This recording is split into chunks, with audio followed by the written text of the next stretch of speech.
Hey, everybody. Tommy Wilson, pro wrestling extraordinaire on Drinkin at Moe's.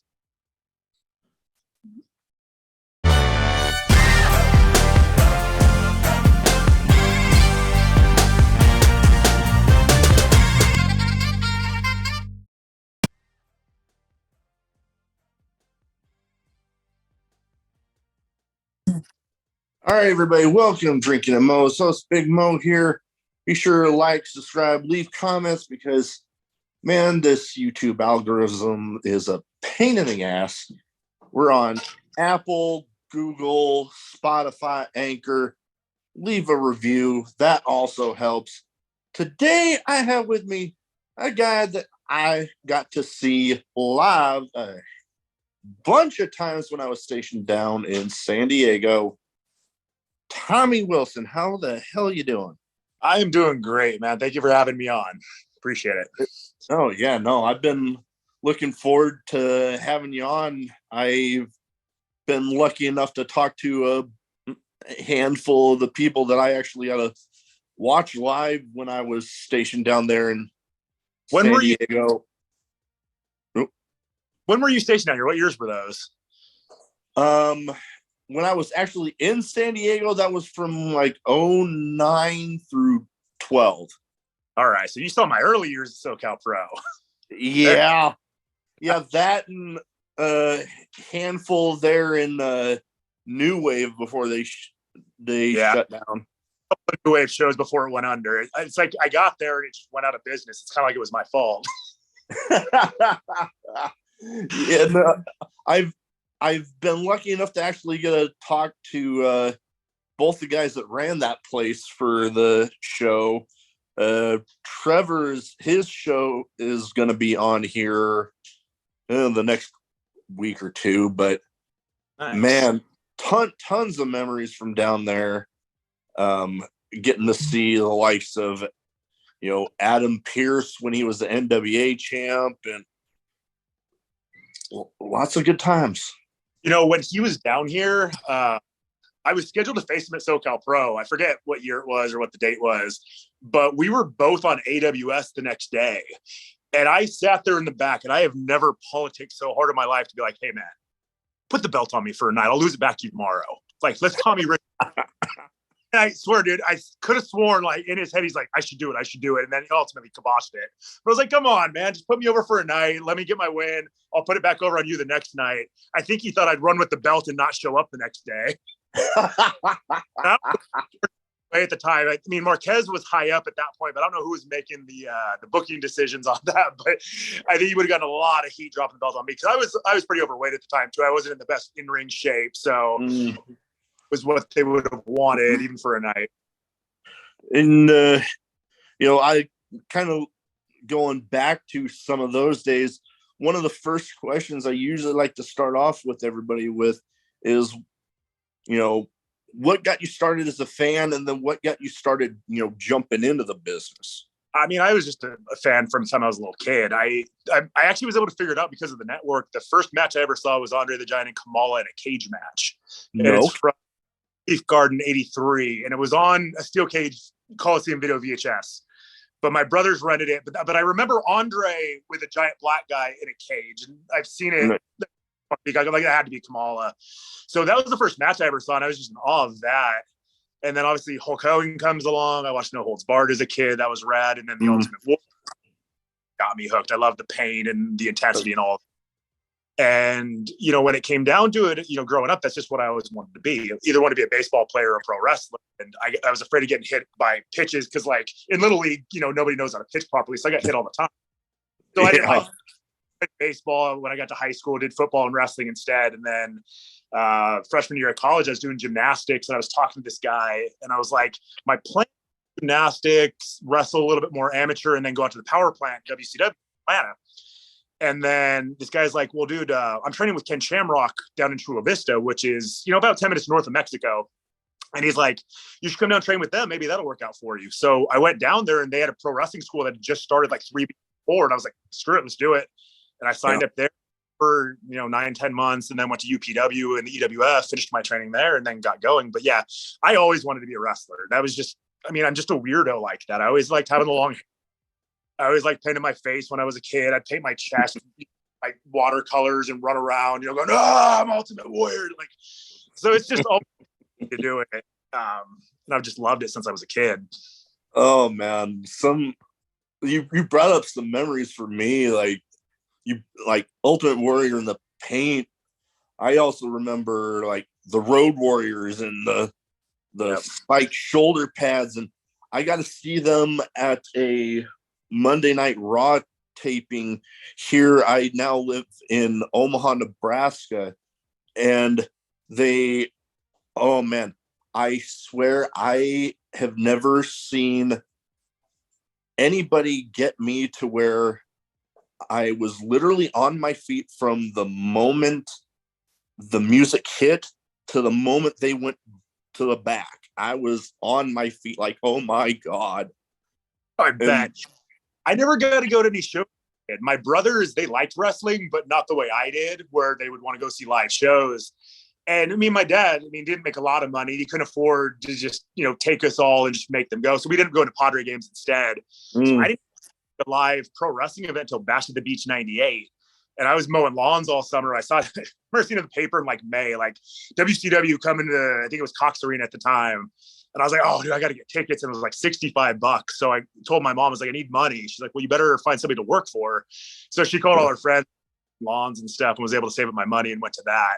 So, and I was already 16 at that point. So I didn't get that childhood sort of rush of like seeing live, which used to drive me nuts because I didn't, as a kid, you don't understand the way things work. So I remember they would ask Ultimate Warrior versus The Undertaker in a body bag match, or Ultimate Warrior versus Papa Shango, whatever match.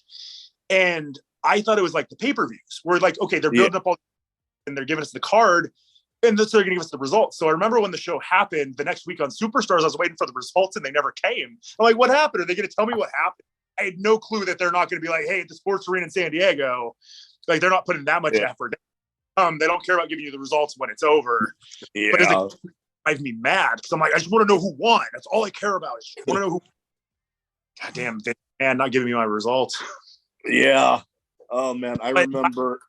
I always loved the WWF presentation, the way it's bigger.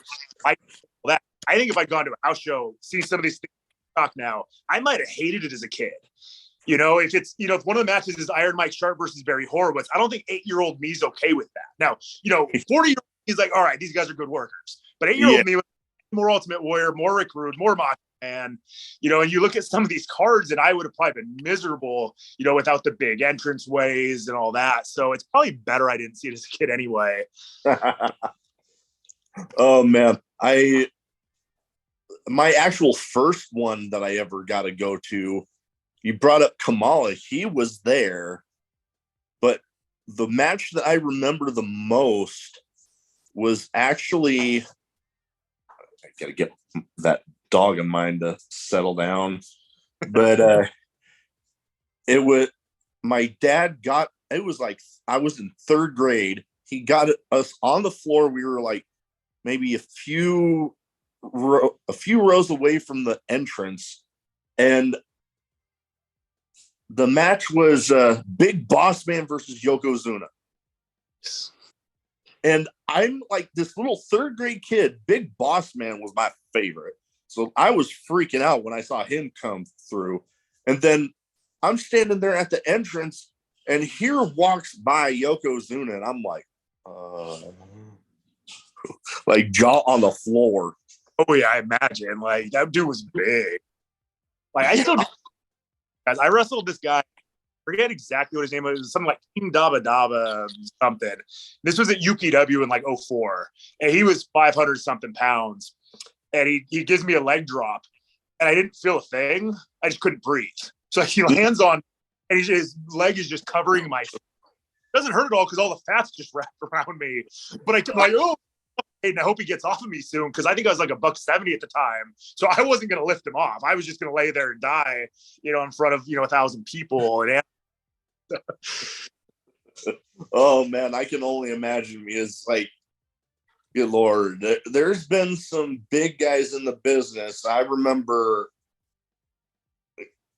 like I said, Yokozuna for that one, but another guy But he's still going, and I've actually interviewed him for the show that I actually got to see at New Wave down there when I was still in San Diego. Terex. And I remember this was the one where he had I forget what the storyline was, but it was him and Ryan Kidd, and he proceeds to do multiple standing moonsaults onto Ryan Kidd, just flattening him. I'm like, oh damn. I was a recipient of one of those moonsaults about 3-4 weeks ago.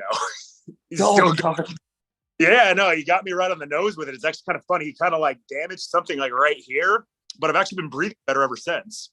Hey, don't know what it is, but my cardio took like. I started smoking weed a little bit more around the time too, so it's either smoking more weed is helping my cardio or Tarek's like smashing my nose. Don't know which. Smoke doesn't seem to be the most logical idea. Something about, like, lodge something out of there, but yeah, dude, he still goes to the ring. Dude, about a month and a half ago, he got thrown off a pier down here in OB. I heard about that. It was a wild video. He just gets thrown off, and then the other dude comes out with a flying, flaming elbow, misses him by like a mile, but he still went for it. And, they both got busted by the police. But I imagine being a surfer, just out in the ocean, just, enjoying your afternoon. And then all of a sudden, this big, giant dude covered in tattoos with the septum piercing falls off the damn pier. And then this crazy comes jumping on fire immediately afterwards. Like, yeah, that would be insane. I mean, you're usually surfing, worrying about sharks underneath you, and all of a sudden, I'm over top. Like, oh my God. Oh man, that's crazy. And one thing I was wanting to talk to you about, because I know when I was down there, you were more on the heel side of things. But now you tend to be more, well, I mean, depending on where you're at, on the good guy side of things. Which one of those do you prefer doing? And, I guess, what are some of the differences with how you got to, interacting with a crowd for those? Well, I mean, I prefer being a heel. That's just, it's as easy as that is. It's a lot more fun. It's a lot easier for me. I've kind of always been an asshole anyway, so it's just more naturally my personality. But 3 years ago, I had a pretty nasty medical scare, got hospitalized for a few months, was in a coma, lost a ton of weight. So, hold on. Jeff Dino just walked in. He's making sure he's not being too loud for me. Yeah, you're cool, Jeff. Sorry, the promoters interrupted him at the SoCal Pro Training Facility. We've got a show here tonight afterwards. But I had the health scare. I lost a lot of weight. I came out of it, and it really it changed your priorities. I didn't see my son for almost 2 months, so it changes everything. I come out of that, then the pandemic hits. I've got to start over from scratch. So it's just more of a natural fit, being more of a baby face right now, just because. I mean, there's so many people that have been supportive of what I went through and have just been so encouraging since I've come back. Because, the first match I had back was in May, and I did a battle royal, and no guarantee that I was going to wrestle another match after that when that happened. It was like, all right, let's do one. Wanted my son to be there to watch me because he hadn't seen me wrestle since he was like 4 months old. So he'd really seen me, and I just wanted him to get that. Yeah. And situation where a battle royal, it gives me an out at any point, because if I get thrown over the top, I'm out of the match. It's not a singles, or if my cardio gives out, or if my knees give out, or something goes wrong, or if my body's just not there, I had an out to get out of the match. So I kind of just got to run with that for now, because everybody just seems to like me a lot more than they used to. So I'm just in my natural role. I'm very much a bad guy.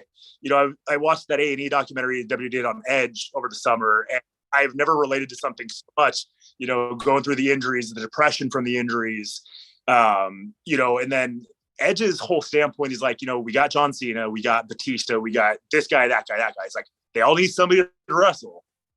I might as well be that guy. And that always kind of was my thing of, I don't want to be the Hulk Hogan, the John Cena, that guy. I wanted to be the guy that was going up against. I like Piper. I like Savage, I mean, I love the Ultimate Warrior, but I also know he's not a great worker from the sense of, have great 5-star matches, I just character. But so I always gravitate towards those heel guys, even Flair to a degree. I mean, Flair's not the ring guy, in my opinion. He's kind of repetitive, but the dude could get heat on himself and carry baby faces through matches. It's what legend. So, yeah, no, that's pretty cool because I remember some of the matches. I want to say the Mirror Image Megastars? Yeah, me and Ricky Mandel. Yeah, man, I remember some of those and being there, and you two just the crowd's just loving to boo the shit out of you guys. Well, I had even more fun with it when we brought in Peter Avalon and Nick Lovett. Because I mean, Nick Lovett by himself, not gonna have a whole lot going for him as a pro wrestler. I mean, he's like $150, obviously skinny, which is why we called him and Peter two skinny white dudes. But Lovin was such a great character, just fit with us so perfectly. And one of my favorite memories, I'll send you the photo after this is over, is we found this pink tricycle in the back of a building, and it had a pink helmet on it.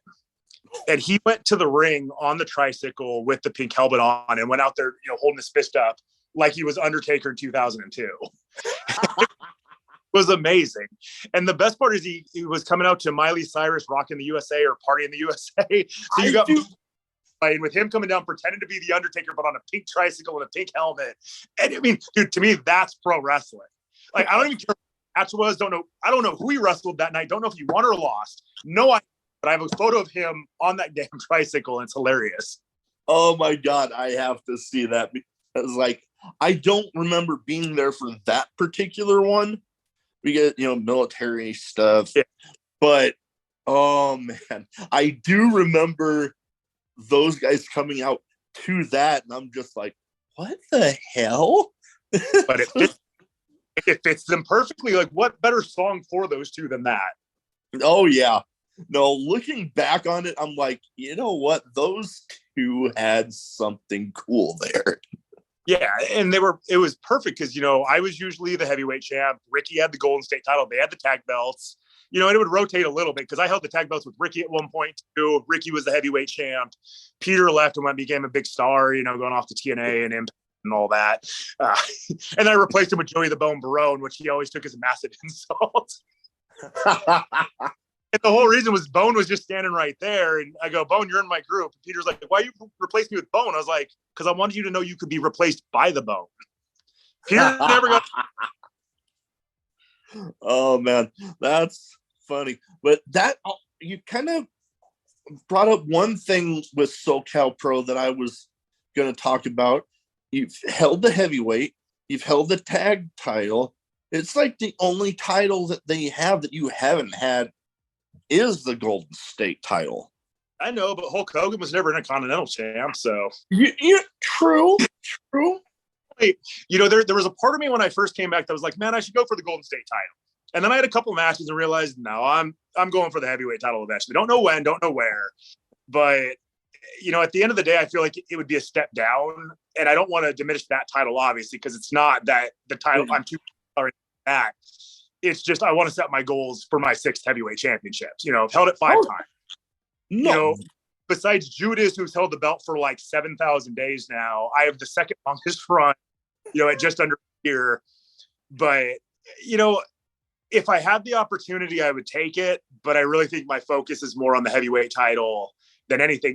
When I wrestled Eric's, who was representing Mr. Impressive last month, his stipulation on the match was that if Terex beat me, I would have to team with Mr. Impressive so we could go after the tag titles together. Now, obviously, I beat Terex, so I don't have to deal with that nonsense. But that's one of those ways where I found going for the tag titles and have to carry Mr. Impressive to some victories, by myself while he cries out in the corner. But instead, he got dressed up in a chicken suit and we paraded him around, which was a lot of fun. Kids, the kids had a blast. Going around at him. That is so fun. Not really on my radar right now. Not really something that I even really care about it. It'd be cool to be a Triple Crown champion, but it is what it is. I'd rather be the top guy. Oh, no, that makes perfect sense. I mean, in the end, you'd think if your eyes aren't at least somewhere on the, the big title, then it's like, what are you doing? Well, and that's what we tell guys when they break in anyway at the training school. Like, you should want a main event of WrestleMania or whatever. You want to be the top guy. Now, to be the top guy, you got to put some years in for you. So the guys coming up, it's like, hey, go after the Golden State belt. If you find somebody you click with as the tag team, go after the tag titles. But if you get lucky too, try to win a Royal Rumble, get a title match for the heavyweight. You never know. I mean, just because a guy's been around 9 months doesn't mean he can't be champion. Look at Goldberg. People forget what happened with Jinder Mahal a couple of years ago, where he's in 3-man band, gets fired, comes back 2 years later, jacked out of his mind. You think that he's just going to get thrown in this role where he's going to be losing to everybody. He wins a battle royal and then he beats Randy Orton for the title. And I think now Jinder Mahal is one of the most underutilized talents on their roster. And I don't know if it's because of injury or whatnot. I don't like to judge, situations when I don't really know what's going on. But Jinder Mahal is one of my favorite guys to watch. He's a big guy that can move. He's believable. A dude looks like a world champion, in my opinion. There were a lot of people that really got behind him in that title run that he had. And I mean, hey, a guy as jacked as he is, as tall as he is, the guy can move. Oh, he works really well. I don't think he gets the credit he deserves because he doesn't do everything that he can do. But I mean, I've seen him wrestle on smaller shows and not in front of the WWE audiences. The guy knows how to work and he knows how to wrestle. It's just, you don't have to. It's like if you go back and watch Hogan in Japan, you'll see him doing all kinds of chain wrestling. But in America, he never did have to, because in America, this is what got him over. Whereas in Japan, he knew the chain wrestling got him over. So he did what he had to do where he was.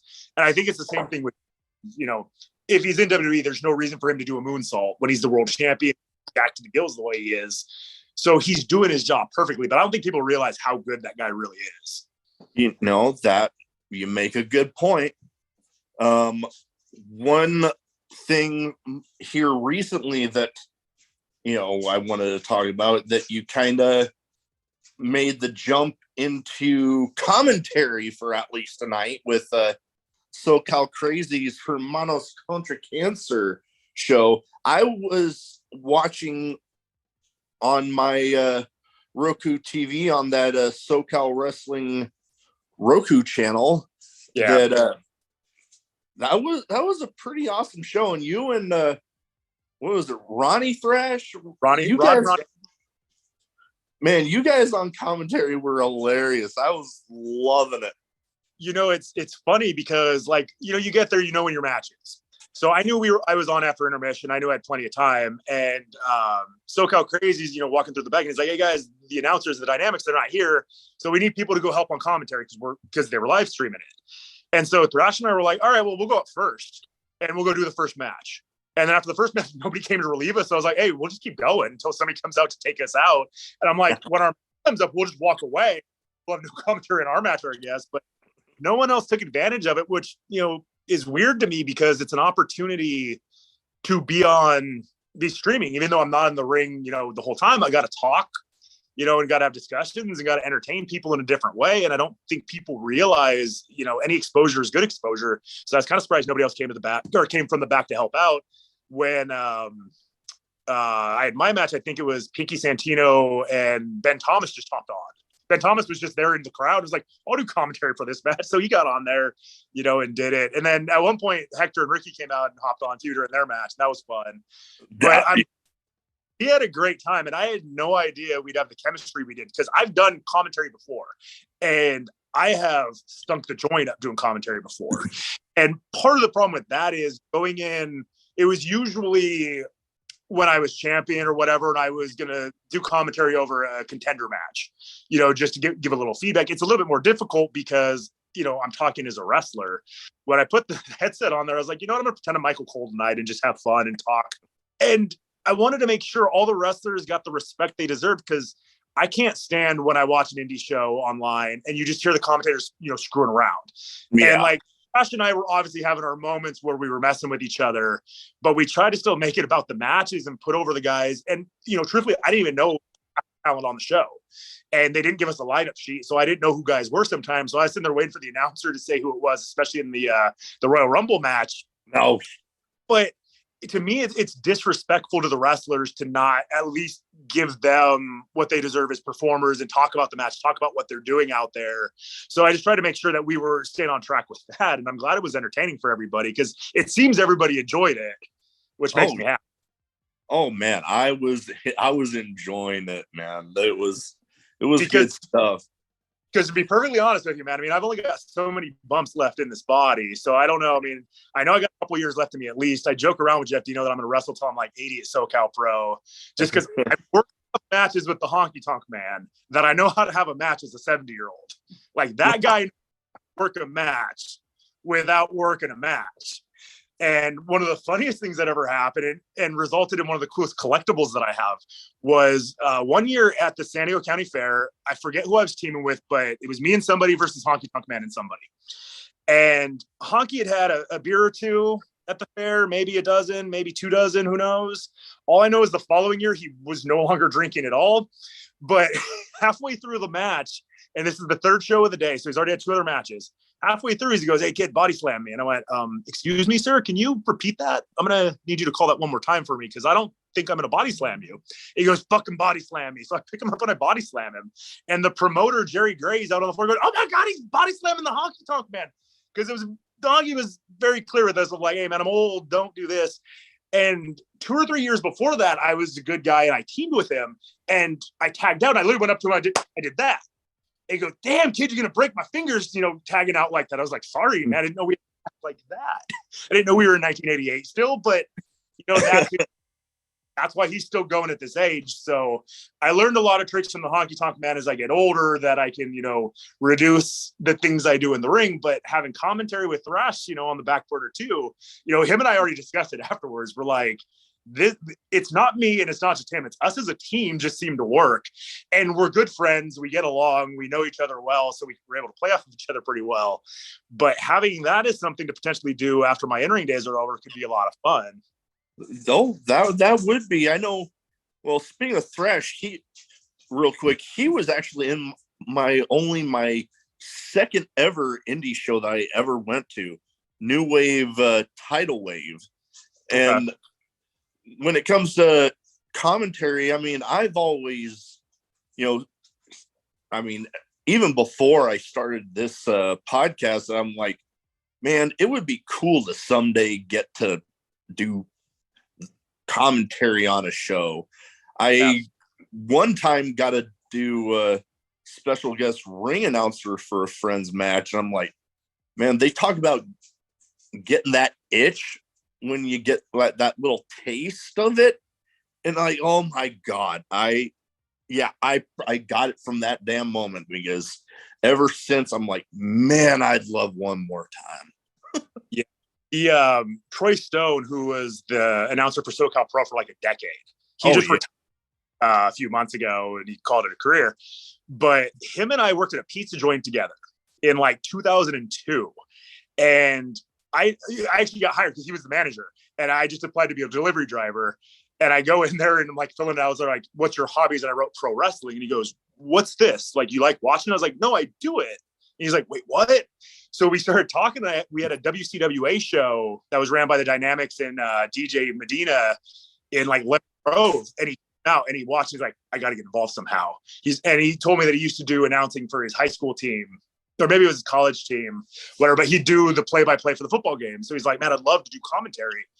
So introduced him to a few people. He worked his way up and then eventually he took over as the head guy at SoCal Pro. But it all started with just, us meeting randomly at a pizza joint, him coming to a show going, "Man, I got to get involved somehow."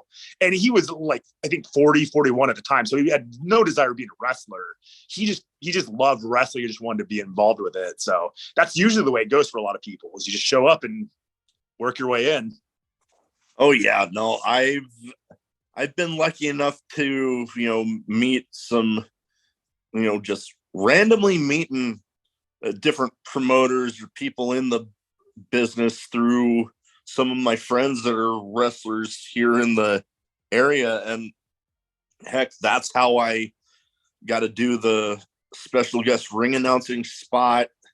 I recently interviewed for the show a guy that does ring announcing for Sami Callihan's promotion, Wrestling Revolver. And I don't know if anything, like if I'll get to do anything in the show, but he said that next time they come out my way, that he's got my ticket. So, I mean, maybe, who knows, maybe that'll open a door sometime. But man, I'm telling you, if I ever got the opportunity, I would not be able to pass it up. I know SoCal Crazy is, we talk a couple times a week, and he's mentioned about wanting me to come out there, especially for when he makes his return, which it's gonna be hard to pass that one up, because man, I remember so many matches of his. I remember a lot of his matches too, because I was in a lot of them. I know. I mean, he's one of those. I mean, I've wrestled him at least 50 times. You know, we've done ladder matches, TLC matches. We were tag champs together at one point. Like, I've spent a lot of my life with that guy. He's a good dude. It was good seeing him a couple of weeks ago in way better health. I mean, he's still got a lot of way to go. But him and I are always going to have that in common, because, I mean, you know, I saw photos of him when the cancer was at the worst. And, you know, he looked just like me. I mean, I looked like an AIDS patient when I was at my lowest, because I weighed 182 at my absolute lowest. I'm 220 right now. But I was just skin and bone, and I'd buzzed my head because when I was in the coma, my hair had dreaded up. So my wife chopped it all off. And so when I buzzed it all, I just looked like cancer, AIDS, everything was all flaring up at once.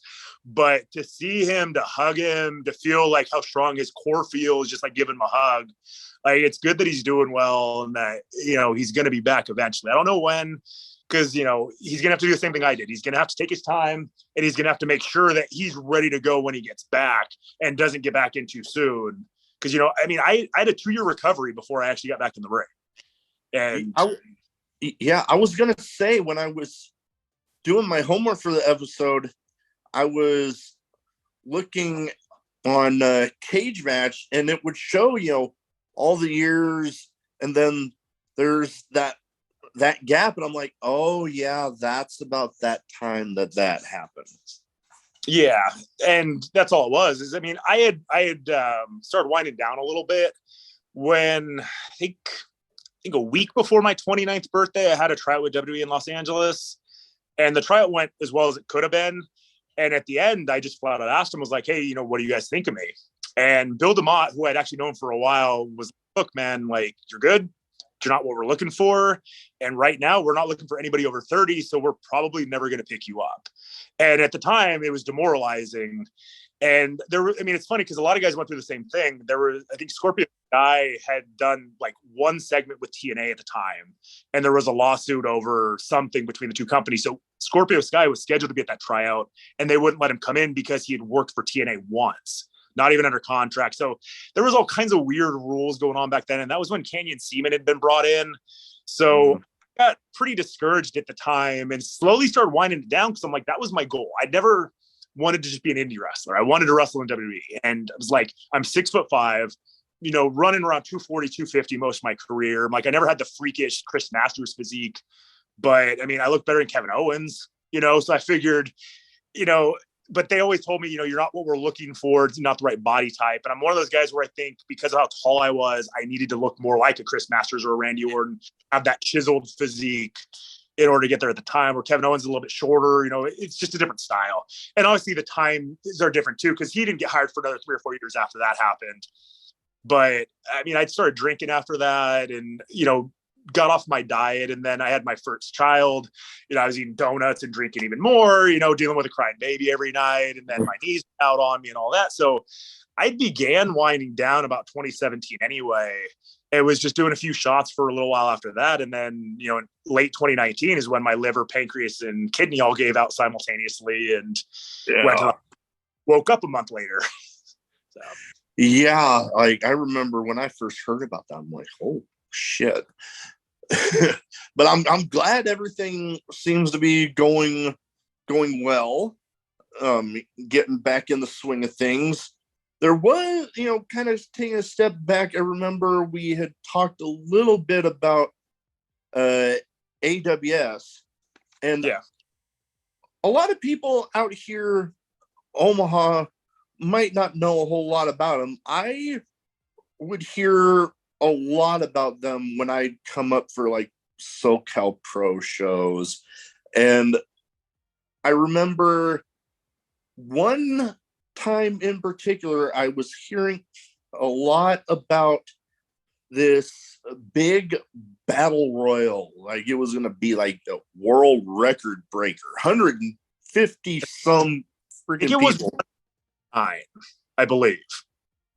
150, 159, yeah. Okay.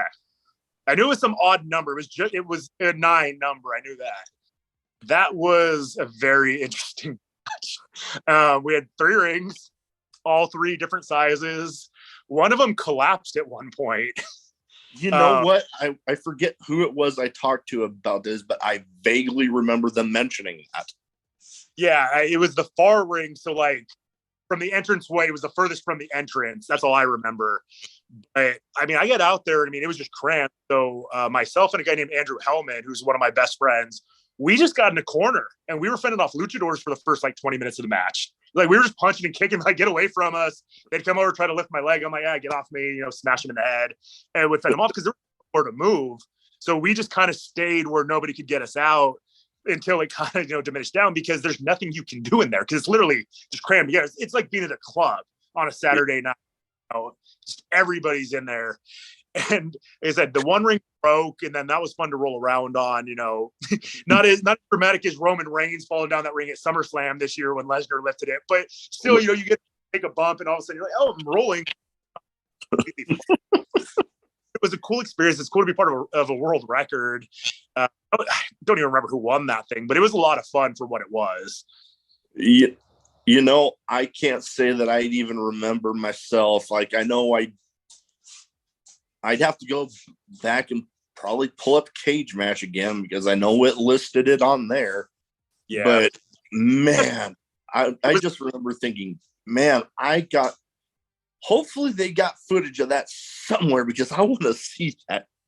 I don't know if there's footage. I have a couple photos of it. I don't know. I don't remember how well you can see the ring, but there is a photo of me and Hellman kind of just hiding. And what's, for me, one of the most memorable things is the first time I ever wore actual trunks. Like I used to wear the long Billy Gunn short tights because I was at really tiny legs because I was always skinny.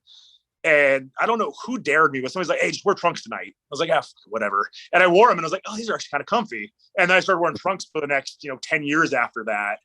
And the only reason, I've switched out my gear since I've come back because now I have to be a little more practical. So I wear the long tights now because like today it's cold, and it's a lot nicer to have tights on than trunks.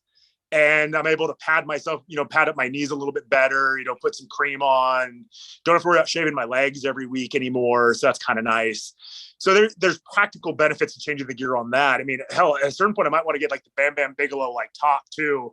Once I'm like chiseled and where I want to look physically and just wear a shirt and people won't be like, "Oh, he's just fat, so that's why he's wearing a shirt." You're like, he's just wearing a shirt to wear a shirt, but get it custom made so it matches my gear. Put some padding back so the bumps hurt a little less, maybe.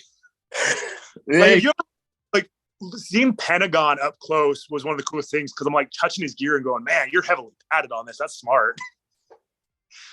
Interesting. Yeah, I've always wanted to meet him. Nice guy. Met him at Lucha Underground 6-7 years doing extra work for them, just being security. We were probably the most heat I've ever experienced in my life was myself, like Andy Brown, Che Cabrera, Eric Watts. We were riot for patrol cops for a match between Joey Ryan and I forget who he was wrestling, but we were coming down in riot gear. The place was chanting "fuck the police" the whole time. Oh. And I wasn't entirely sure people knew that we weren't actual police and they wanted to kill us. So that was fast. Because they gave us nightsticks. We had the full gear on, so we were going to be able to protect ourselves too. But we were basically like match, but as riot guards. So that was that's a company that I love somebody to resurrect and bring back and do something with, because those were some of the most fun shows I've ever witnessed live. when we do extra work, we'd be scaredy sometimes. There was times like, hey, we sit in the crowd. I'm like, okay, I'll go watch. I'll go cheer.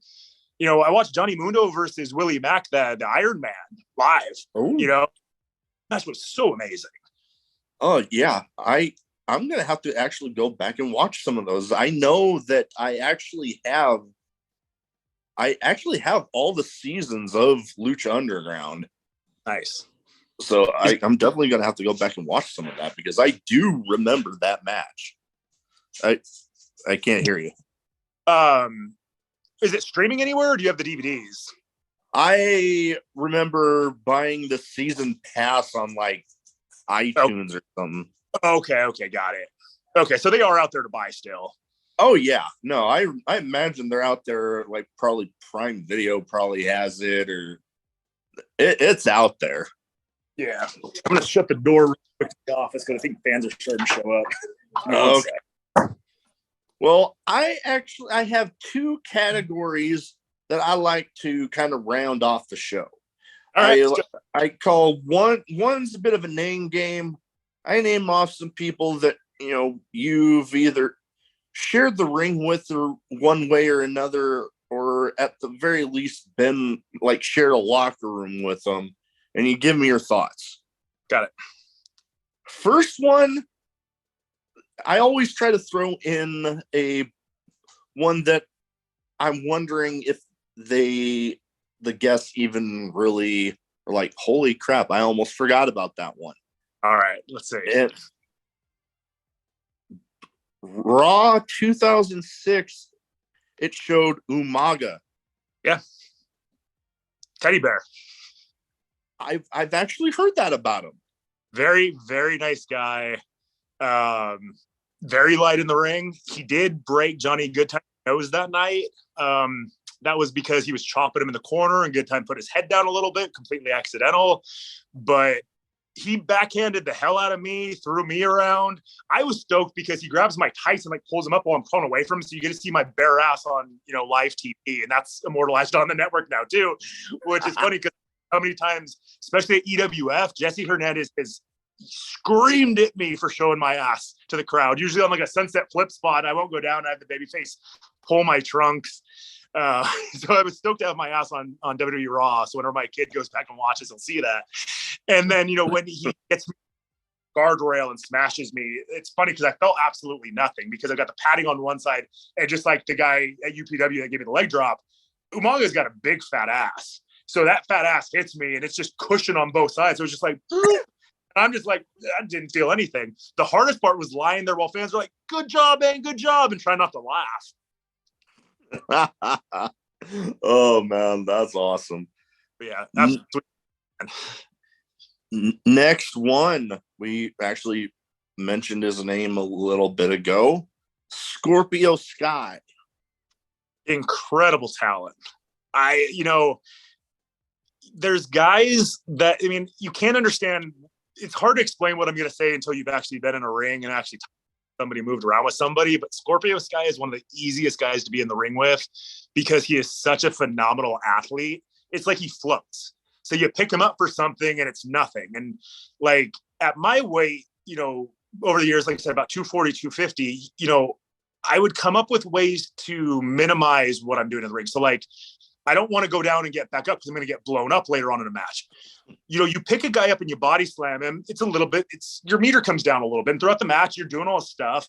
When I pick up Scorpio Sky, it's like picking up a pillow. It's like, oh crap. Now, he's almost going to fly in the air, but he's just so skilled athletically that, he can do anything in the ring. It's phenomenal. Oh yeah. I got to watch him handful of times down during my time there. My personal favorite match of his that I ever saw, at least during my time down in Southern California, was a triple threat. Him versus B-Boy versus TJP. I saw that. Oh, hands down, one of my, not just my favorite matches of his, but probably one of my favorite matches I've ever seen. Damn. It was something. Next one, another guy that we also mentioned his name not too long ago, but Willie Mack. Willie Mack, I have never actually shared a ring with, but another guy, just great guy, phenomenal talent, can do anything. I don't think that dude's ever been inside of a gym. I don't think he's ever been on a treadmill. I don't think he's ever exercised outside of a wrestling ring in his life. And yet I've never seen him blow up. I've heard, from firsthand from plenty of people that he will muscle you and make you get up if you don't want to get up for him. So it's like, if you're the opposite of Scorpio Sky, Willie Mack will lift you. So freak insane cardio. Because I watched him do 60 minutes with Johnny Mundo and they didn't stop. I mean, on TV, I know they edited out some of the match just for TV time, but they didn't have to cut anything or redo anything. I mean, it went straight through. And the guy never looked blown up. It was doing crazy moves at the end that you wouldn't expect a guy his size and, build to be able to do. But I mean, he floats around too. It's just so good in the ring. Yeah. People don't expect for guys Willie Mack's size to be able to move around like Willie Mack does. Another guy that I like to, Samoa Joe. He like a bit bigger, but goddamn, the way that guy can move. I wish wrestling had more Samoa Joe, Willie Mack types too. Guys that aren't bodybuilders, guys that are just big dudes who can go, that shit out of people, and just are good, believable big man wrestlers. Like I miss the days of Bam Bam and Vader and those kind of guys, and Scott Norton, just whatever. Like, so I love seeing guys like Willie Mack, Samoa Joe. We got a guy at our school named Bagu, who's very green right now, but he's a big guy. He knows how to throw punches, knows how to throw kicks, and he's going to be real solid when he gets fully trained. And guys like Mikey O'Shea, just big dudes that just around and beat people up. It's fun to watch that kind of wrestling. It's just different than, it's like I could watch the Young Bucks all day, but I love watching go to change it up. It's like I could watch Ultimate Warrior matches all day. It's just, I love the different styles that everybody presents with them. That's what's great about pro wrestling is you got death matches, you got lucha, you got high flying, technical, you got these hard hitting matches. It's all over the place. And it's great. Oh yeah. I was actually, when you were talking about Samoa Joe, Willie Mack type matches, I've actually got to witness one live at Warrior Wrestling in St. Louis. And I actually got to talk with one of the participants for the show, Jonah. Him versus Jeff Cobb. Jesus. Oh my God. Like, I'm sitting relatively close and like, holy shit. Like, I have never, at least before that, seen guys when they're getting chopped and you can literally see individual beads of sweat just flying off of them. Yes. I saw that during that match and I will never forget it. Just the wham. It was.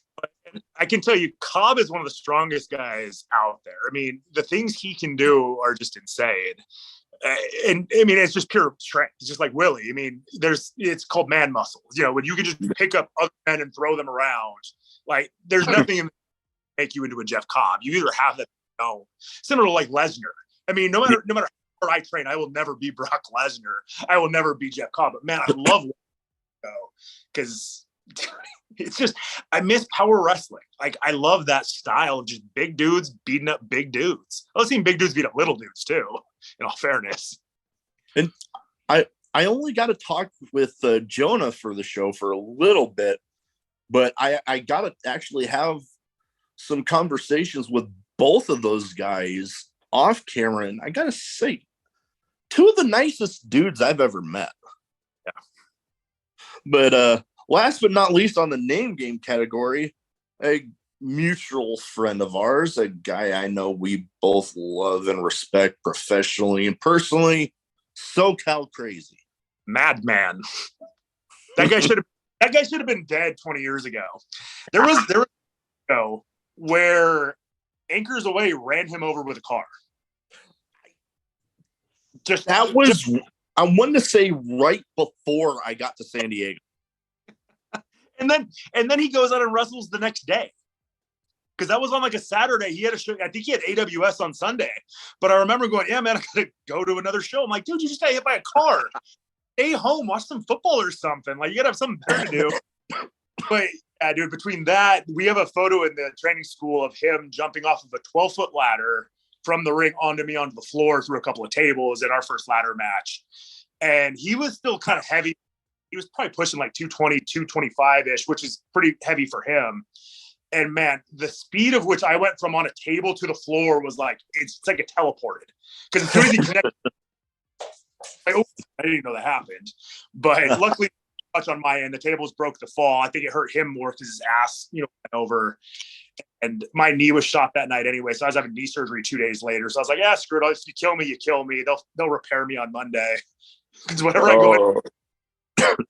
But yeah, he's done some of the craziest stuff. And honestly, similar to me, like there was no reason for me to come back to wrestling. This is completely an egotistical thing for me to do just to challenge myself. And I think it's the same for him of, it'd be really easy to say, hey man, I got really sick. My body fell apart. I'll retire. I'll move on with my life. And for me, it just wasn't an option. It's something I just have always wanted to do. And I couldn't imagine not wrestling. So the very first thing I did was pick up a 2.5 pound weight and was like, I'm going to get back in the ring eventually. It's not going to be soon, but eventually it took 2 years. And he's the same way. He should never wrestle again, but he's going to. He's like, he should sit at home, enjoy his life, enjoy the fact that he's getting healthy again, but he's not going to be back in the ring sooner than later. And I have a feeling he's going to probably get back a little bit sooner than he should have and have to work his way through it. But it's just the way we are. He is definitely earned to be able to just call it a career as far as in-ring stuff. I know him and I talking that I don't think he will ever like completely step away from the business altogether. But as far as in-ring stuff, yeah, he's definitely earned being able to just call it a career. But yeah, no, he is itching too bad to get back. He's wanting to get in there.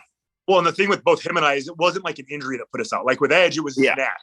So it's like, okay, your neck's broken. Daniel Bryan had the brain injuries. There was reasons to not do it. And I mean, truthfully, it was kind of inspiring watching those guys come back, because Edge returned while I was in a coma. So it's like, I come out of that, I'm like, holy crap, like, dude was gone for 10 years and he's back and looks amazing. And that was sort of like the first bit of inspiration for me. But because it wasn't a career-ending injury, it was just an illness, wrestling's not going to make me sicker. It's not going to hurt my body on the inside any more than they already are. Yeah. And it's a weird blessing in disguise for me because my pancreas is shot, so I can't drink alcohol anymore. So alcohol is just out the window, which is why I do edibles and smoke weed. So that's how I, take the edge off with that. And I also can't have a whole lot of fat in my diet because your pancreas digests fat in your diet. So I have to follow a low fat diet and I can't drink. And the more I work out, the better I feel. So it's like, I kind of wrestling, it makes me want to work out more. Cause if I just had to work out, I'd hate it. But when I'm in the gym and I'm like, oh man, I want to wrestle. Judas is the heavyweight champ. I look at a photo of him, see how big his shoulders are. And I'm like, man, I got to do an extra set. Got to get bigger than Jew. I got to, it gives me a competition against myself and against other guys in my own you where I can go, this guy's doing this. You got to get on this guy's level. And that keeps me going. And that's why I genuinely think I will probably wrestle until the day I die in some capacity, similar to what Lawler and Honky and those guys do. It won't be the wrestling that I did when I was young. I'm not going to be Jeff Hardy at 45, 46, doing swantons off of ladders onto the step, and stuff like that, because I don't want to be in pain for the rest of my life. But it's no different than playing like in a softball league or whatever, just to have an activity to get me away from the family, get me around my friends. And yeah, so it's as weird as it is, getting sick was probably the best thing that ever happened to me, because I had started training for a comeback about a month or two before I got sick. And I was just having a hard time losing the weight because my knees were so bad. My back was really jacked up and my neck was really jacked up. So there wasn't a whole lot I could do. And I was drinking alcohol all the time. So it just wasn't going to work. So then I get sick. All my injuries just went away. Like all the pain in my neck just went away because I had no muscle left. So all the muscle injuries were just gone because I had no muscle. So it kind of just reset my whole body. It reset my head where So, I mean, I had a couple concussions. I mean, I'm sure just like everybody, you've seen the baseball slide video of me knocking myself out. And, that did some serious damage to my memory. And, when I call a match, a lot of it, we talk about in the back gets thrown on the ring because I just forget. So in the old days, I would do a lot of calling stuff in the ring, which is why I never really tried to strive for a more indie type style. Like I had come to terms I was never going to wrestle PWG. Because I was never going to be able to call a PWG style match in the ring on the fly. That's just impossible. But now that my brain's kind of recovered too, and I don't have like a brain fog anymore, I feel like I could put together a match like that once my body's fully where it wants to be, and that's a goal for maybe within the next year to try to get on a gorilla show down here because I've never done that. And I'd love to test myself out with that.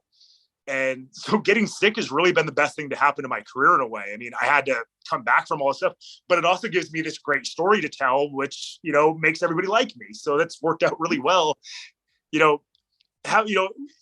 When I was in there and they were like, yeah, so 3 weeks ago, you had like a 5% chance of living. You go from that to where I'm at today. I'm going to be wrestling tonight, and I feel fantastic. It's crazy how different things can go in 3 years and how one catastrophic event really made everything better. And for me, the pandemic was wild too, because, I said I didn't see my son for a few months when I was in the hospital. I saw him every day during the pandemic. So I got all that time with him, which, I'd feel guilty at times because, obviously people are dying, and jobs are being impacted and everybody's suffering. I'm like, I'm at home. My wife's a lawyer. She's salaried. So she's picking up her paycheck every 2 weeks, no matter what she does. I'm on disability and I'm getting to see my kid and help him with his schoolwork. So I got all this time back and I got to really recover and just like restart my life. And that's really why I'm a little bit happier and more baby face-ish than I used to be, because I'm a lot more grateful for the ththings I have. And, life is just good in general. It's kind of hard to be a dick when everything's going so well.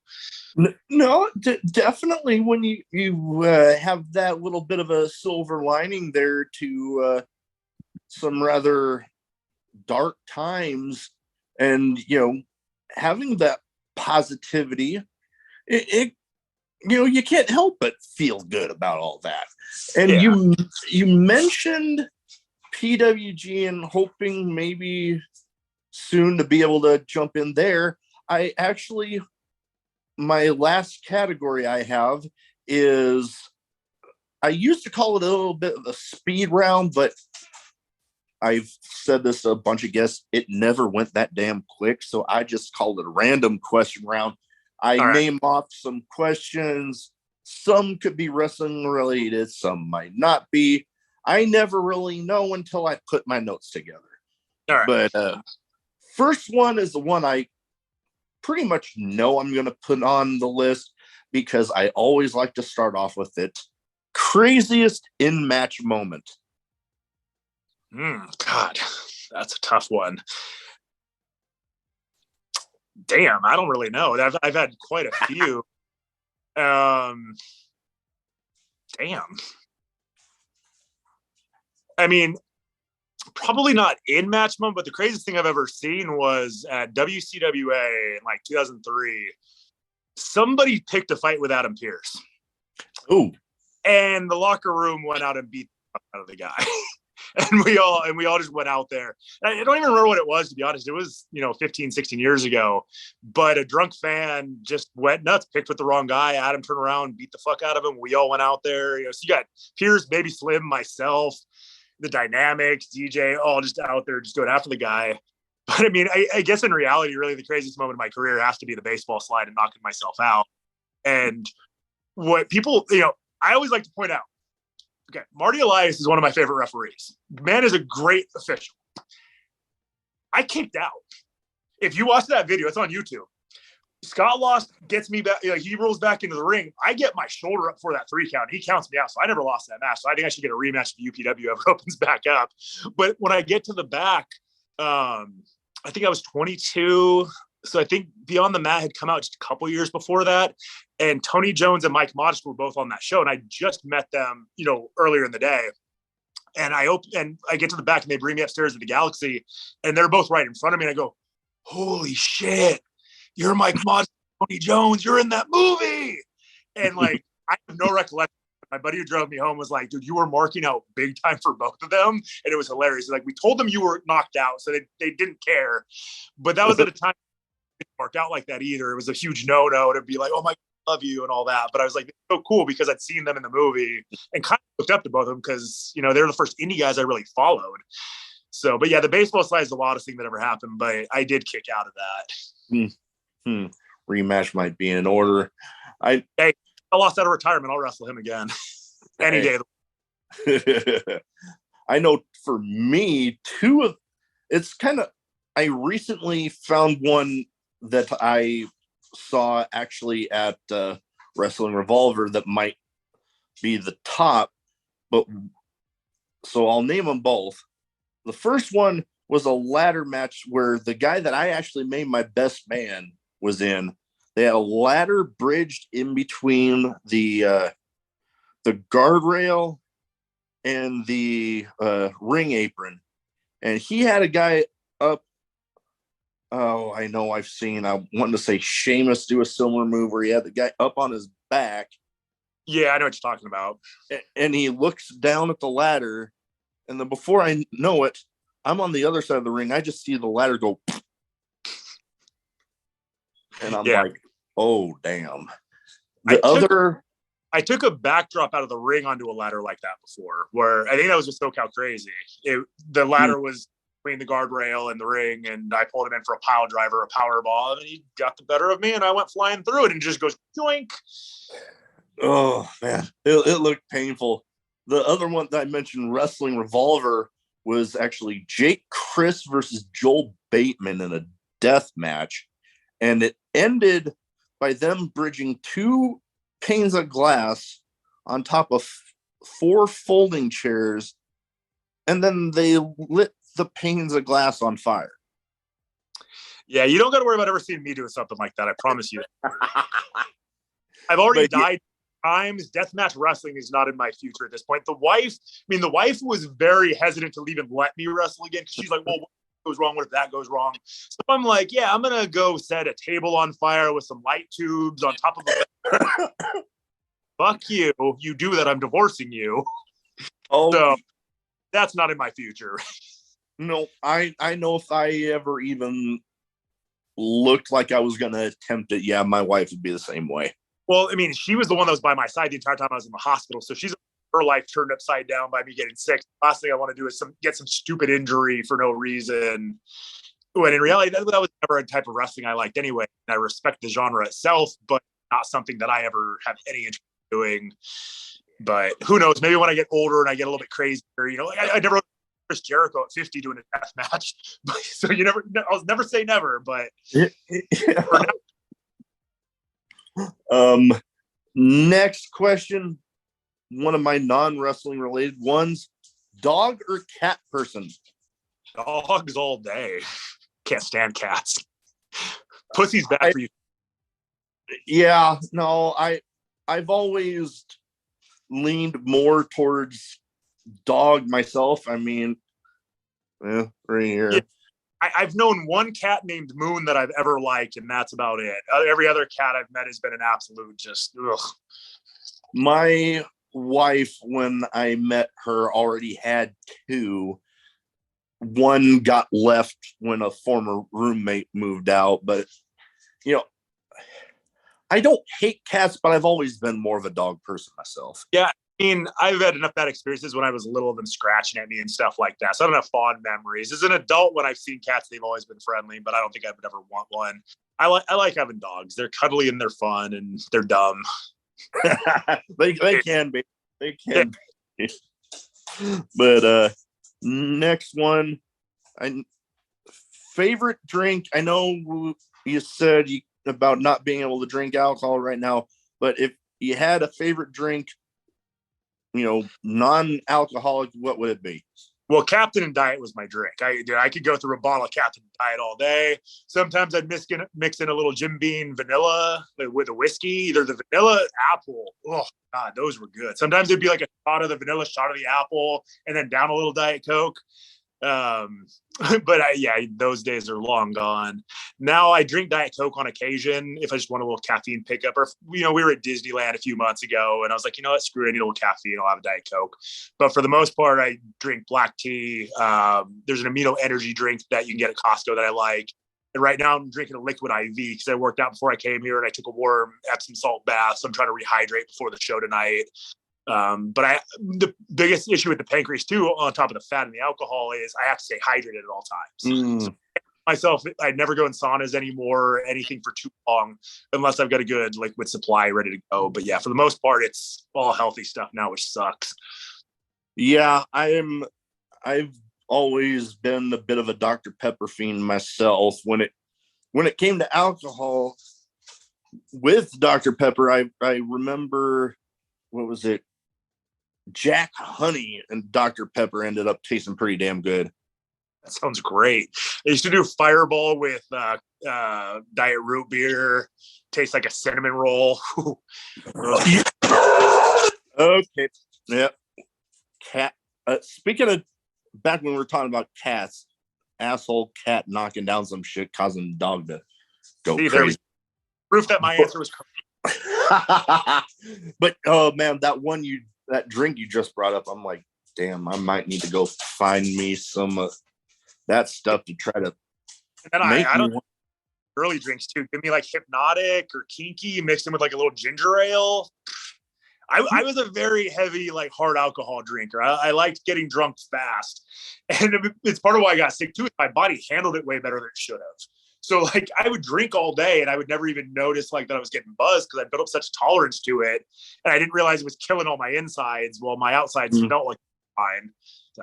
Oh yeah. No, I remember being on deployment, being in the Middle East in Bahrain and going picture for picture with the British Navy. So yeah, I've had my times. Yeah, I don't like the beer as much just because it makes me feel so heavy because I like to keep drinking. So the diet soda and the alcohol, it just makes me feel less full, which is also part of the reason why I got sick because I never got filled up from it. It's like all these things used to get drunker, why I got more messed up. But that's also why I'm very open about that stuff too, because my son is going to have an addictive personality, I'm assuming, because my dad did, my oldest brother does. So I'm gonna be able to warn my son, like, look, we're going to drink in moderation when you get older. I'm going to pay better attention to him, to make sure that he stays healthy. He's not getting out of control because I've seen what it can do. And I mean, like I said, I had a 5% chance of living. He came this close to not having a dad at age 5. So I'd hate to lose him at a young age or, have him get married, have a little kid, and then have his whole life fall apart too. So I got very lucky. And that's why I like sharing what happened to me and very open about the amount of alcohol I was drinking. I was taking painkillers and doing other drugs and stuff too, and really just fucking my body up a lot. And I paid for it. I got very, very lucky. So hoping. Yeah. No, it's definitely good when you have people out there that have been through that I mean, it would be understandable if they didn't want to share about it, but when you can and you are willing to share about it and to show people like, hey, this is what happens when you get to that point, maybe you might want to think about not getting to that point so you don't have to go through that. Exactly. So it's more about the moderation, all that, but like it's also not lost on me too that even though at an independent level I'm not a huge star in the wrestling industry, that there's still people that look at me, as a role model or whatever, or as any athlete, especially some of the kids around here that have been watching me since they were 4 or 5 years old that have grown up watching me. You have to take that into consideration, and that's why I want to tell them, because I would love for them to know what I went through so they can hopefully avoid it themselves. I'm not ashamed of any of it. I mean, I've done a lot of stupid stuff in my life and I've come to the realization that everybody does. So it's not like I feel like I'm a bad person because I was drinking and doing all this stuff. I feel more irresponsible as a father than anything. And that's stuff that I've dealt with in therapy. And, and that's where the pandemic worked out nicely for me to kind of get that time back. And that made it a little bit easier to cope with, that I was able to get that time with my son back and make sure that he didn't feel like he was losing his dad. And to the he has no idea how sick I got or how close I was to dying, because they never brought him down to the hospital because it was winter time anyway. It was before the pandemic. So you know, kids I think under 12 couldn't be there at all. So it wasn't like he was going to come unless they were, you know, I was about to die and they were going to let him come say goodbye. But you know, I just think of that a lot. But as far as being ashamed of what I did, I mean, I've done the things I've done. I've seen other people do it. You know, when I watch Jeff Hardy go off the rails, you know, I have nothing but sympathy for the guy, because I hope he can get it together and just live a happy, peaceful life. Because, you know, I've met Jeff Hardy and, you know, not friends by any means, but he seems like the kind of guy that just wants to be happy, peaceful, do his art, whether it's singing, painting, extreme sports, wrestling. Like, he just wants to do his thing and be left alone. And I know a few times, and that just happens. And, you know, it's something I always have to be aware of. I could go off the rails because I could do drugs anytime. You know, cocaine, all that stuff isn't going to kill my liver or my kidney or anything right now. It's alcohol that will, but I'm not going to go do it because that's still what led to me getting sick. But I know that it's always, you know, in the back of my head of like, I could go off the rails. I could fuck up, you know, and one beer could kill me. You know, one beer may do nothing, but it could hurt me. And, you know, I've had some flare-ups with my pancreas where my diet got a little iffy, and I've had some days where I've been in a lot of pain and have had to deal with that. And I don't enjoy that at all. So that's more motivation, right? Not drink and all that. And then when I see my kid running around, I'm like, he needs a dad, plain and simple. You know, it's too selfish to be like, oh, well, I could have one sip and risk, you know, his future. And, you know, I think a lot sometimes about what his life would have been like had I died and how different it would be. You know, I have these weird dreams of like wife remarrying and like, you know, meeting an abusive man that like rapes my kid. Like, I have all these wild, like worst case scenario dreams. I'm like, man, I can't ever let that happen and let that. Well, like, it's my job to protect him for, you know, at least until he's 18 and, you know, even further. So that puts a lot of things in perspective. It makes it easier not to binge and fuck up, essentially. No, yeah. And, you know, you mentioned it's not a bad thing, you know, when you go through those things. I mean, it sucks when you're going through it, but it's all really about how you bounce back from it. And it definitely seems like you have definitely bounced back in a good way from it. Yeah, no, I feel great. Like I said, my mindset is a lot better than it's ever been. Most of the depression that I had beforehand kind of went away just because of that gratefulness of being alive and going, oh crap. Like, you know, for the first 2 weeks that I woke up, at one point I asked the doctors, like, am I going to die? And they're like, you could die any minute. And, you know, I mean, I coded 3 times while I was there, and it just, all 3 times just came out of nowhere. So, I mean, I was just lying in a bed going, my body could just die right now. And there's nothing I can do about it. So it's frightening being in that situation. And it really does change everything in your life, or at least it should. I mean, you know, one of the doctors, I mean, they told me never have alcohol again. And I think they're being a little extreme. I'm sure I could drink a little and be fine, not going to risk it. But they were also clear, like, a lot of people come in here and then we see them in 6 months, and then we see them 6 months, and then we send them to the morgue. So we don't want that to be you. And I took that to heart. Like I said, having a kid makes it a lot easier. You know, a lot of people, they go through struggles, you know. I mean, if I was going through a divorce or something and the wife had taken the kid, I would probably be dead right now because I would have had no support system and all that. And that's not lost on me either, of how one little thing, you know, could have changed everything. Yeah. So, no, it can definitely be a bit sobering, I can imagine. So I can even only further imagine when you get that, well, for the lack of a better way to put it, second lease on life. It's like, okay, this is what's got to change. So that's what I got to do. Yeah. And like I said, it worked out great for me because, like, my biggest issue over the years was I never had a lot of discipline. I don't like working out. I mean, I don't think anybody really does. I don't. It's not enjoyable at all, you know, but it's forced me to do all that. And ultimately it's given me a second chance at wrestling. And it's weird. Like when I broke in, it was March 15th, 2001, first day of wrestling school. There's 3 major wrestling companies. You got WWF, WCW, ECW. And ECW was pretty much already under, but I didn't know that at the time because I wasn't reading the dirt sheets and all that. But 2 weeks later at WrestleMania, there's one company. So I break into the business and we went from 3 to 1 within a couple of weeks. And then I leave the business and all of a sudden AEW pops up as the most viable option is competition for WWE, because Impact TNA never really was. Like, and I never really made an effort to work for TNA because I'd see guys, Joey Ryan's a perfect example of a guy that, got brought in, they offered him a contract, and then he wasn't making any money because they weren't using him. And then he got stuck with the contract. And I saw it happen to guys at Lucha Underground too, where I didn't want to get put into that kind of situation. I was a general manager at a Pizza Hut at the time, making almost $100,000 a year with bonuses. TNA was paying like $60,000.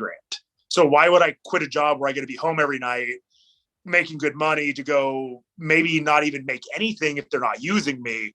So that was something that was always an issue too. For me, it was always WWE or bust. Whereas now it's, WWE is an option again because Vince McMahon's gone. There really doesn't seem to be any restrictions. And I've got a hard time believing that if I could sit in a room with Triple H for 20 minutes and be like, here's what happened to me, here's my comeback story, do you think you can make money off of this? That he wouldn't be intrigued. And I think the same with Tony Khan or whoever's in charge of AEW. And I think AEW would be my preference of a place to work because, my wife's an attorney. She makes good money. So it's not like we need to make tons of money. And I'd rather be at home.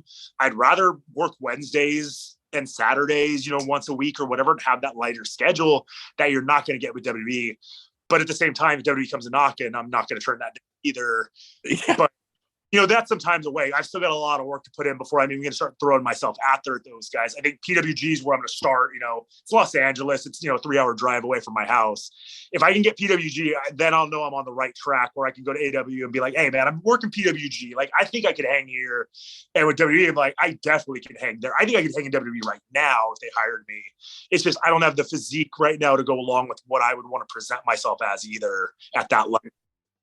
Yeah, and I mean, you mentioned PWG again. I mean, and I don't know if anything's changed as of yet, but as of last I knew, PWG champion AEW.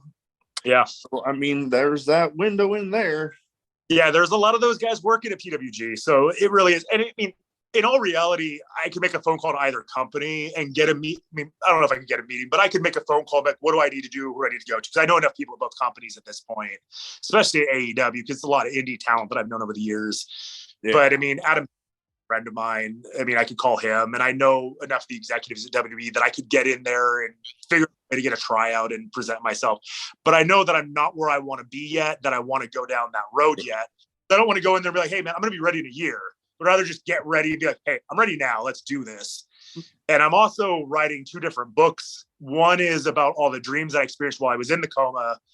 And I was able to write the first chapter already. And it's, kind of difficult because, for me, the coma dream, like I lived an entirely different life while I was in the coma. Like, there's 2 different Super Bowls going on at one time. Don't know why. My wife had remarried. At one point, I was like a blue fish man, like in Avatar. And we were getting hunted down by these pirates. And they were selling us to this like billionaire in Texas that was turning us into margarita salt. No idea how any of that correlates into that, but that's what was on. And this kid that was actually a delivery driver for me at Pizza Hut actually rescued me and drove me to Las Vegas. Once again, don't know why we went to Las Vegas, but I'm just this giant blue fish man. He throws me in his trunk and bails off to Vegas and is like evading the police and all this other shit. Like, I feel like I lived this. Like, it's a memory. I had this weird dream last night. Like, that went on for a month. So I'm writing out all of those to the best of my recollection. And my wife and my aunt kept tons of notes on everything that was going on. So I'm trying to mix what my dreams were along with some of the conversations that I was having with them. Because there were times when I was lucid and like they could understand me a little bit, but I was still in the coma and still dreaming. Mm. So like at one point I woke up and I was in the hospital and I swore for 2 days it was a Rubio's, which is a little like taco shop out here. And I was like, I would really like a fish taco. And they're like, that's great. We don't have those. I'm like, how the fuck don't you have them? You're a Rubio's. That's what you're famous for. And was getting these arguments with these nurses because they wouldn't bring me a fish taco. And I was convinced at a Rubio's. Oh, man. So that wasn't even a couple. I was awake, just having hallucinations. And then there's one, I I really wish I hadn't deleted the tweet because I don't know if this really happened or not, but I tweeted something at Freddie Prinze Jr. about Hulk Hogan and beluga whale skin, and Hulk Hogan trying to like collect mini beluga whale skins. And it was just this wild thing I tweeted at Freddie Prinze Jr. because he was there brokering the deal between me and Hulk Hogan. And I like tweeted this at him and he responds, "You all right, bro?" And I have no idea if that really happened or not, or if like my imagination. But either way, I deleted the tweet, whether it was real or my imagination. I wish I had, because I would have loved to go back and see if I really did that or not.